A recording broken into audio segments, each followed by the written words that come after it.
Selling England by the Pound by Genesis. Okay, but why would you invest 53 minutes of your time listening to this album? Reason number one could be you know Phil Collins, you know Genesis, but somebody told you that back in the 70s they used to make way different music. Reason number two, this is like a trip through England, and most of all it's people, it's characters, but you have the privilege of having Genesis as your tour guides. So this trip becomes sweet, becomes epic and painful and playful. Reason number three, this is an album where the technical skills displayed by the band members are not there just to be admired, but they serve the purpose of crafting memorable songs, and they are so memorable. One reason you might not like this album is if you prefer your songs to be more linear, to set a mood and stay there, because these songs are ever-changing and ever-moving. I made a preview of the album so you could better decide maybe I should give this a listen, or a second one, or a third one, or no, this is really not my cup of tea. But before we begin, consider subscribing if you're a music enjoyer, and if you don't know what Genesis sounds like, here's what they sound like.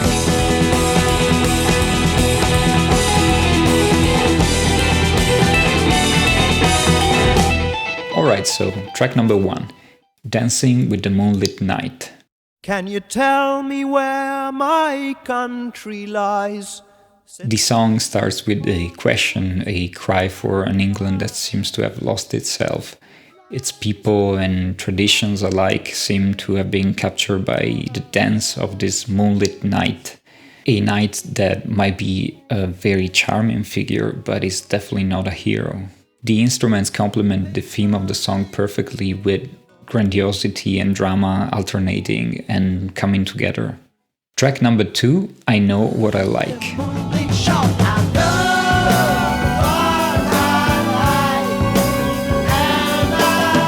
This one is about a gardener, a landscaper who is very content, who is very happy with his position in life. Musically, this is the most straightforward song in here, with a very good chance to get stuck in your head. Track number three, Third of Fifth.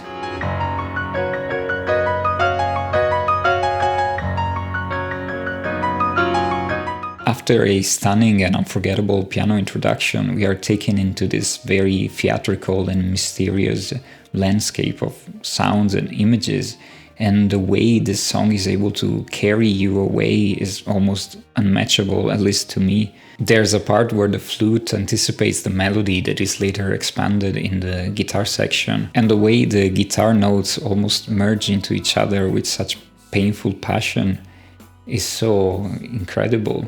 And the release at the end where the singer Peter Gabriel comes back, it really feels like a river dissolving into the sea. It's an absolute masterpiece. Track number four, More Fool Me. Oh, more fool me.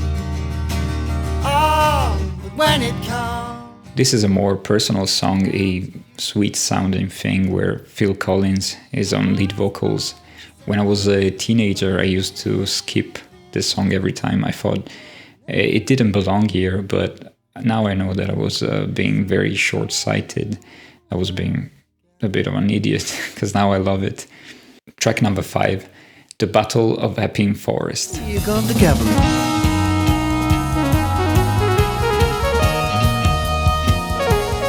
Using the word battle to describe a gang fight in the area known as the East End of London sounds to me like Peter Gabriel wrote this as satire.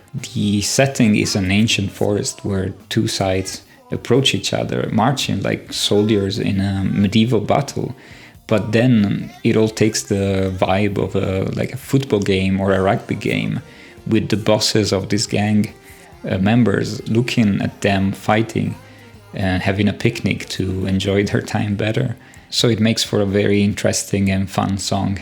Track number six, After the Ordeal.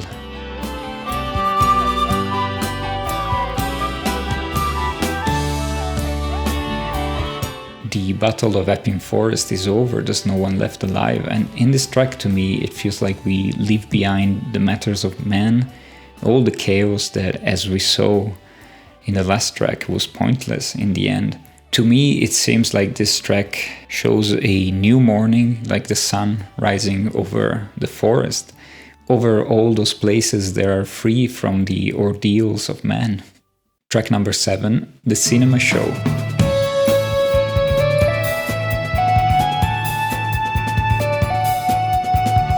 I've read that this is inspired by T.S. Eliot, but I would be a fool if I pretended to know much about the poet. In the first part, the famous Romeo and Juliet are getting ready to spend the night together. For the second one, we need to go back, take a little trip back to Greek mythology, because we meet Tiresias, a figure who has been both man and woman. Apparently, Zeus and Hera were having an argument over who has the most pleasure between men and women in a sexual relationship. And so they asked Tiresias about it. I'm not gonna say what Tiresias said. But going back to the song, the music also feels like it's divided in two very distinct parts. The first is softer, veiled with magic. The second one is basically keyboard heaven. Track number 8, Ale of Plenty.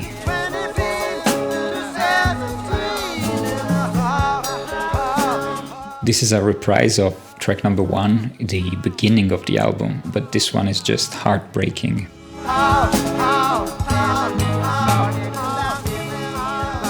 So that's it, that's me trying to convince you to listen to Genesis. It's a very personal album for me. I've listened to it in so many different settings and I just couldn't say which one is best. Probably in a dark room, probably with headphones on, I don't know. If this album was a D&D character, it would probably be a neutral good bard or something. Now I just need to quickly check if this music goes well with snowboarding. Bye bye, see you next week.